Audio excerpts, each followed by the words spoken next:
चार लाइन गाना के अंदर भूमिका पर गौर करें। अगर धर्मधारी न धरती पर होते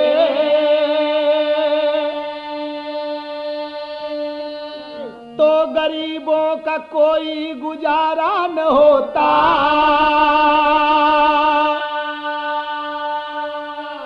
जब दया दान से मान बढ़ता नहीं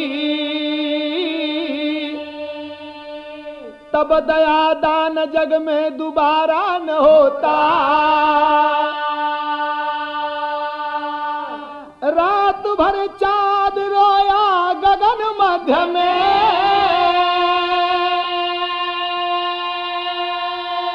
होते बिहान आंसू बहाया अरुण।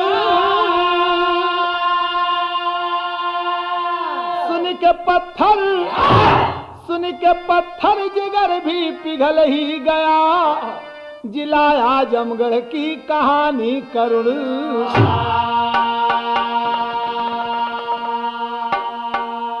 एक तर्ज मिलल, तर्ज का बोल बा कि जाने मन नफरत क्यों करती हो।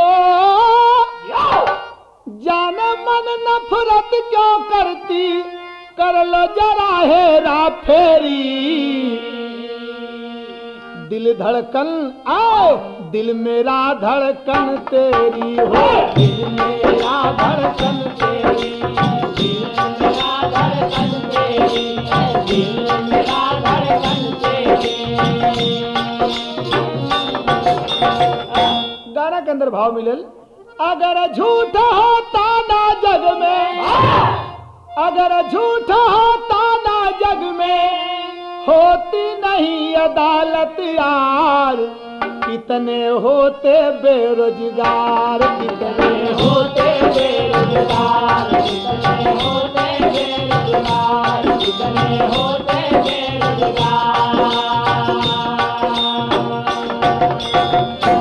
अगर झूठ न हो तो अदालत न बनत, अगर अदालत न हो तो कितना वकील बेकार हो जाते, कोई पूछ न रहत। इसलिए अदालत में वकीलों की पूछ होती है।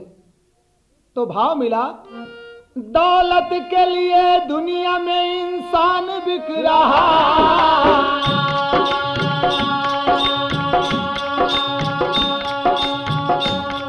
दौलत के लिए आबरू ईमान बिक रहा।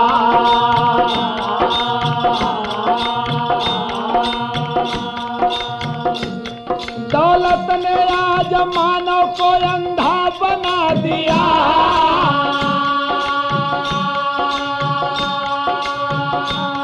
दौलत ने देश में काला धंधा बना दिया।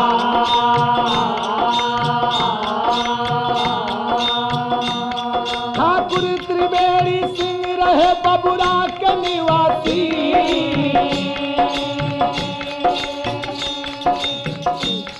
केवल है 3 बेटियां माता बिन उदासी। आपस में किए लाए है ठाकुर के भतीजे। चाचा के खेत का सभी निकाल नतीजे।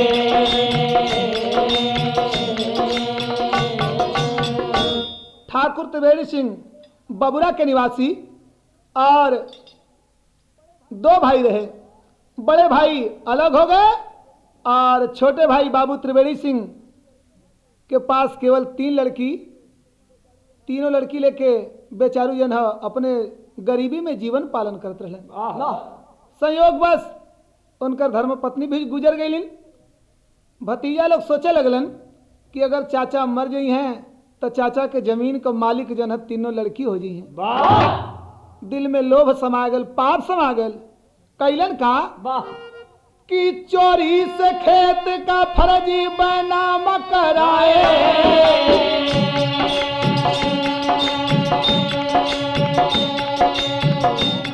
जाने त्रिवेणी सिंह तब मुकदमा को चलाए।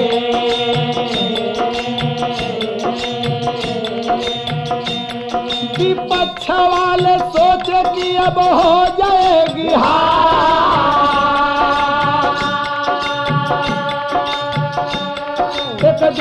त्रिवेणी सिंह को दिए जान से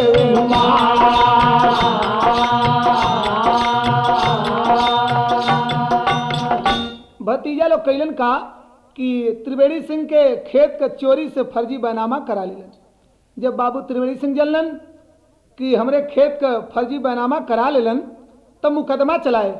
मुकदमा में सही साबूत में विपक्ष वाले कमजोर पड़ने लगे।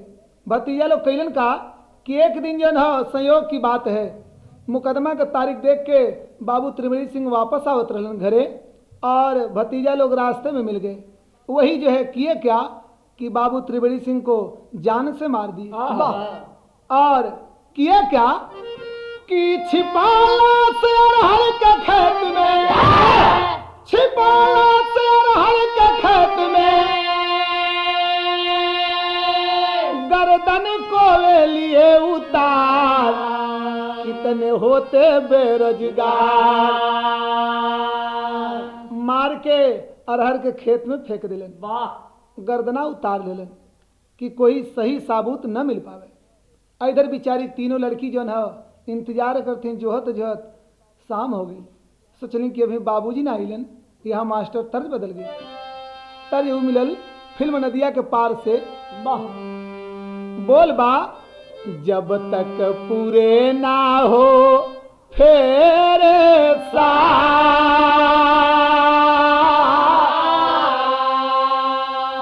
तब तक दुल्ही नहीं रे दूल्हा। गाना के अंदर भाव मिलल जो है बिटिया पिता की अपने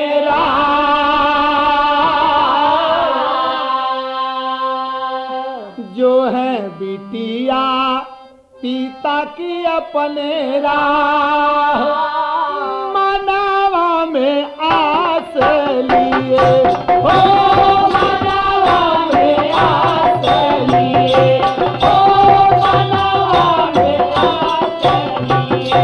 जो है बिटिया पिता के अपने राह, मनावा में आस लिए हो, मनावा में आस लिए।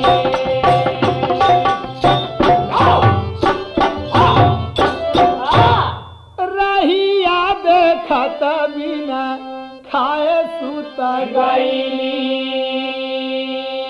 आज्ञा तलाश के सुबह खबर भइली, सुबह खबर भइली। चिन्ह लोगवा ना कोई भरनीगा, मनावा में आस लिए। भैया तीनों लड़की रास्ता देखत देखत जब शाम हो गल सुत गई बिना खाए पिए जन हो। जब सवेरा भैल तो चारों तरफ तो हल्का मचल कि एक अरहर के खेत में लाश पड़ल हो, वो लाश में जन हो गर्दना ना हो। तीनों लड़की जन हो जब पता पौली तो लाश देखे बदे चल दिलीन। कोई पहचानत ना हमारे डर के मारा कि हो सकला कोई पुलिस वालन से कह दे तो हमके गवाही में रख ली है। कुछ लोग पहचानत तो जरूर हलन कि लाश बाबू त्रिवेणी सिंह का हो, लेकिन कोई नहीं बता पा रहा है। जब तीनों लड़की चल देती हैं लाश देखने के लिए तो एक यहाँ तर्ज मिलल, तर्ज भोजपुरी हो। एक बारी रे भोरी, दूसरे उम्र के थोरी, आरती सारे करमवा यगिया लागल होरा।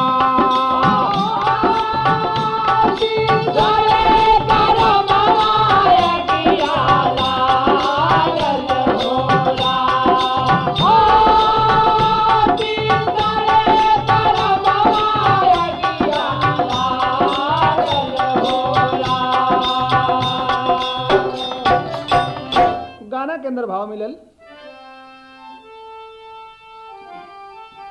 शंका सब कुमारी कैली,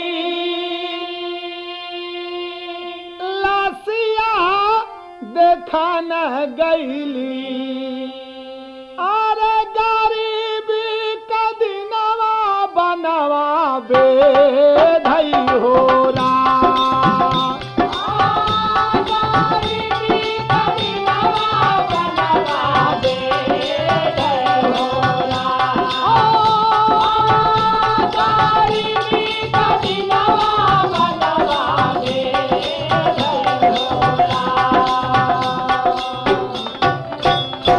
विधाना बिछो कैला तानी को न मोह कैला अरे टूटला सपनावा बनवा बेधई होला तीनों लड़की जाके देखलिन तो पहचान गेली और लगली रोए कि तो हमारे बाबूजी का लाश है। सोच रही हैं लसिया देखता रोवे लगली छोकरिया हो हमहन के कैला कौनी डरिया बाबूजी कैसे भीख मांग अब देवल जा कफनावा हो हमहन का फटही लुगरिया बाबूजी धापी खुदई जतिया की धापी तोहर लसिया हो लोगवन के बड़ी भई नजरिया बाबूजी विधना बीरनावा करमावा में देहलना करी के इज्जत के रखवरिया बाबूजी वही गांव के एक आदमी जो है पहुंचे थाने पर।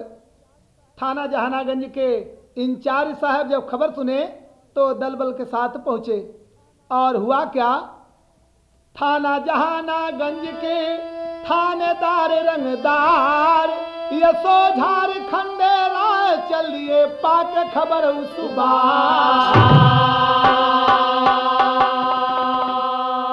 दरोगा जी पहुंचे देखने लगे और पूछे कि भाई ये किसकी लाश है। कुछ लोग बताए कि बाबू ये त्रिवेणी सिंह की लाश है। तो दरोगा जी पूछे कि किसी से रंजिश रही।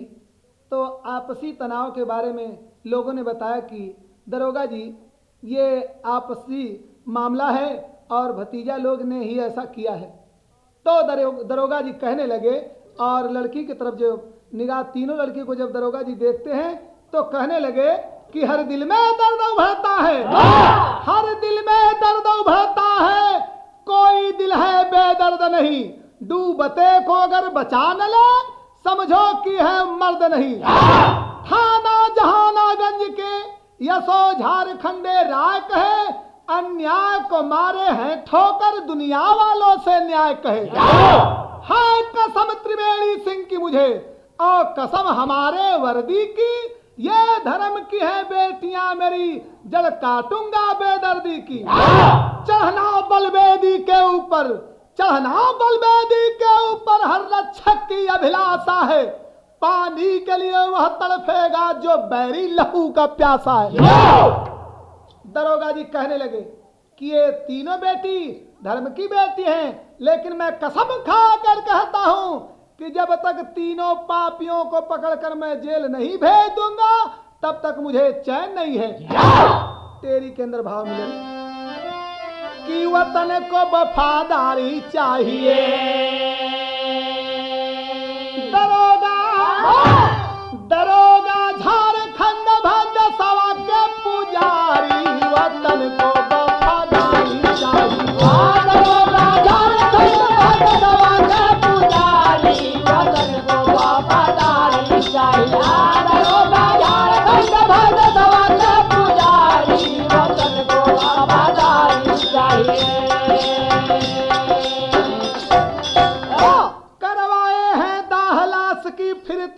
को कराए हैं, खली दुष्ट दुश्मन को पकड़कर फौरन जेल पठाए हैं।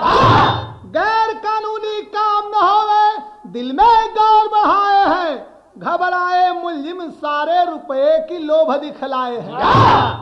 जब तीनों मुलजिम के पकड़ लेलन, बाबू त्रिवेणी सिंह का तेरही कैलन और इतना परिश्रम कैलन, जगह जगह दबीस देलन कि तीनों मुलजिम पकड़ में आ गईलन। और पकड़ के जब जेल भेज दिलन तो लोग स्वर सिफारिश बदे पहुँचे लगलन, ले ले के नोट जो है पहुँचलन। लोग कहलन कि बाबूजी आप जो है तीनों को छोड़ दीजिए, लेकिन दरोगा जी कहे खबरदार से मेरे सामने नाम नहीं लेना, मैं पैसे के लिए नौकरी नहीं किया हूँ, मैं तो एक सच्चा धर्म निभाने के लिए नौकरी किया हूँ। तो जब कोई स्वर सिफारिश ना लगल तो एक जने पहुँच के लखनऊ मंत्री जी से फोन करूलन। मंत्री महोदय फोन किए कि दरोगा जी तीनों मुलजिम को छोड़ दीजिए। दरोगा जी पूछे आप कौन है? तो मंत्री जी फोन पर कहे कि मैं मंत्री बोल रहा हूँ। तो दरोगा जी कहे कि मंत्री जी चाहे मैं घर जाकर हल जोतूंगा, लेकिन मैं तीनों मुलजिम को छोड़ूंगा नहीं। अंत में लोग अपने रिश्तेदार को लेकर, दरोगा जी के रिश्तेदार को लेकर थाने पर पहुंचे और नोट की गड्डी देने लगे। यहाँ चाँद पुतली गजल मिला और दरोगा जी कहे क्या कि भाई आप लोग एक बात मेरी सुन लीजिए। तो चाँद पुतली गजल गाने के अंदर भाव मिलल। दरोगा जी लोगों से कहने लगे कि मसलती है फूलों को, पहले मेरी बात सुन लो, मसलती है फूलों को ये मदहोश दुनिया, मगर कोई काटा मसलता नहीं है। मसलती है फूलों को मदहोश दुनिया, मसलती है फूलों को मदहोश दुनिया, मगर कोई काटा मसलता नहीं है। मसलती है फूलों को मदहोश दुनिया,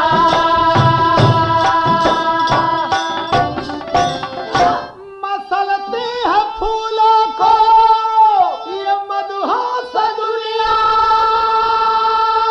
मगर कोई काटा मसलता नहीं है। और बदलता है गिर सदा रंग अपना, मगर हंस हरगिज बदलता नहीं है। कहने लगे कि वतन की कसम है तुम्हें छोड़ दूंगा, रुपए के बदले त्रिवेणी को दे दो ये सूरज या चंदा ढलते रोजाना, मगर धर्म का सूर्य ढलता नहीं है। कहने लगे कि मैं छोड़ नहीं सकता, चाहे आप लोग जो है कितना हो रुपया दें, मगर मैं तीनों मुलजिम को नहीं छोड़ूंगा। अंत में लोग जो ना अपना रुपया लेकर वापस चले गए। कहने लगे कि दरोगा जी किसी की बात नहीं मानेंगे। तो यहाँ भाव मिला, कवि को लिखना पड़ा। गाना बा एक लाइन मास्टर तनी चढ़ के, हाय अरे धन्य मोरे आ धन्य मोरे देश के दुलार हो, धारा मावा के डार पर वीराना,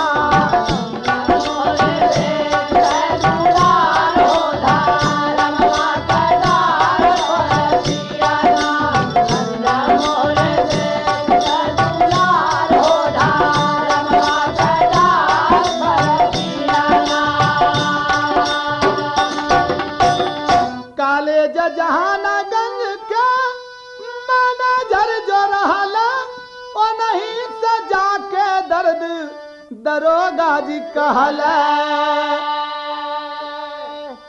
कॉलेज जहानागंज के मैनेजर जो रहला ओ नहीं से जाके दर्द दरोगा जी कहला कि धर्मवा कदार फर बियाला, अरे धर्मी बन के करा उपकार हो, धर्मवा कदार फर बियाला। दरोगा जी पहुंचले कॉलेज जहानागंज के मैनेजर साहब के पास, कहने लगे कि मैनेजर साहब एक बात है, बाबू त्रिवेणी सिंह गुजर गए, उनके पास 3 लड़की, 2 लड़किन का शादी तो हो गई है, लेकिन एक लड़की का शादी बाकी है, छोटकी लड़की का नाम बिंदु है। बाबूजी अगर आप मदद करें तो छोटी लड़की का भी शादी हो जाएगी। वाह, कहे क्या? अरे कहे दरोगा जी माना कहा नावा यही जहानावा में, ठाकुर साहब देदा अब ठेकानावा यही जहानावा में,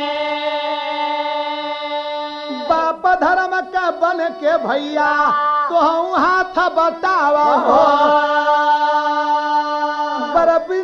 बर बिंदु बेटी का खोज के कतहूँ ब्याह रचावा हो,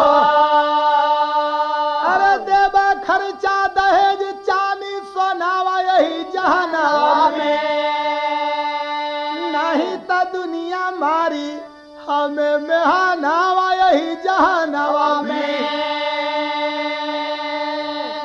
मैनेजर साहब कहने लगे कि दरोगा जी चिंता करने की बात नहीं है, एक बात सुन लीजिए, अगर आपको जब ये बात है कि छोटी लड़की का शादी करना है तो मैं तैयार हूं। मैनेजर साहब कहने लगे है राजपूत का कर्म यही, परमार्थ में दे दे जीवन पर छोड़े अपना धर्म नहीं।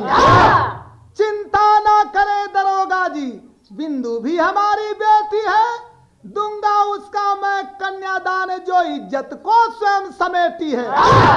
तब गए वो कोल्हू खोर गांव, कमलेश सिंह प्रधान जहां प्रस्ताव रखे हैं शादी का, हो गया पुण्य अरमान वहां। मैनेजर साहब पहुंचे कहां? कोल्हू खोर गांव पहुंचे, वहां के कमलेश सिंह प्रधान रहे। कमलेश सिंह प्रधान से कहने लगे कि प्रधान जी एक बात है। प्रधान जी पूछे क्या बात है? तो कहने लगे कि बाबू त्रिवेणी सिंह के पास एक लड़की है, वो लड़की का नाम बिंदु है, अपने लड़कवा से वो लड़किया से शादी कर लेता तो बड़ा बढ़िया होता। प्रधान जी कहे कि कोई बात नहीं, जब मैनेजर साहब आपका ख्याल है तो मैं तैयार हूं। प्रमाण आल्हा के अंदर मिलल।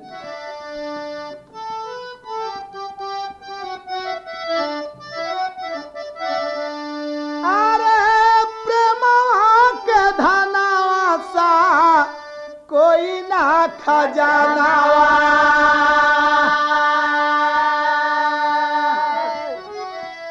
हाय, अरे प्रेमवा के आगे सादा झुके करता,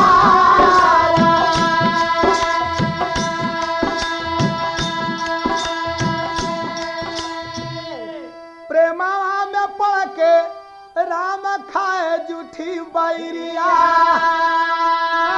मान मिले मोला हाथिया बाजार,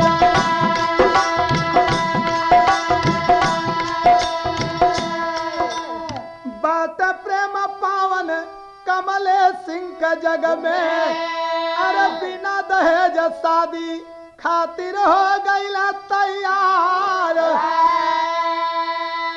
बेटवा के सिरवा से हरवा बधायल, लागल बारात मैनेजर के दुआर,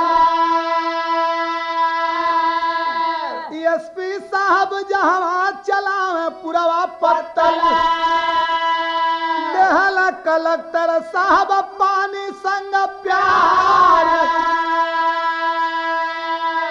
प्रेमियों वो शादी की बात सुने, जिस शादी में माननीय एसपी साहब माननीय कलेक्टर साहब पहुंचे, लोगों को प्रेम परस्पर आपस में मानवता की बात देखकर कलेक्टर साहब भी पहुंचे। व्यवस्था का कार्य कलेक्टर साहब कर रहे थे, एसपी साहब कर रहे थे, और धर्म का लड़की मान के बाबू झारखंडे राय बिचारी के शादी बदे इतना जो है तत्पर रहे कि यूपीपी के लोग, सारे यूपीपी के लोग जुटकर जो है व्यवस्था का कार्य देख रहे थे। एसपी साहब अगर कहीं देखें कि पुरवा ना हा किसी के पास या पत्तल ना हा तो तुरंत हाथ से उठाकर चलाने लगते थे। कलेक्टर साहब जब देखते थे कि किसी के पास पानी नहीं है तो तुरंत जग लेके पानी भी देने लगे। ये प्रमाण मिला वहां का कि ये धर्म की शादी है। लेकिन प्रेमियों कहना क्या है कि यूपीपी के लोग यज्ञ किए मिलजुल के, अरे देशवा के प्रहरी धर्मवा का डार, हंसी खुशी सदिया भइल बिंदु का, चलली ससुरार डाली डोली में वो अब बाबू वाला नातवा निभवल झारखंडे। अंतिम बात गाना को मिलल, सबके नयन कयन मोल तारा बन गए, अरे बाबू झारखंड गुलशन में गुलहा जारा बन गए। बाबू झारखंड गुलशन में गुलहा जारा बन गए, बाबू झारखंड गुलशन में गुलहा जारा बन गए। लड़के मुकदमा वापस कैल हलन जमीनिया, अनाथ बला के बसवला फिर दुनिया, डूबते हुए को तिनके का सहारा बन गए। तीनों कातिलों की नाही भैली सुनवैया, 8 साल के तब हो गई सजैया, आके आधी में तूफान करारा बन गए। गुरु बिहारी, गुरु गणेश, गुरु रामलाल गुणकारी, बच्चन यादव, धवल चंद्रिका कहते सदा पुजारी, अरे वतन को वफादारी चाहिए, मोहन कबीरा माँ की नई नई लदारी, वतन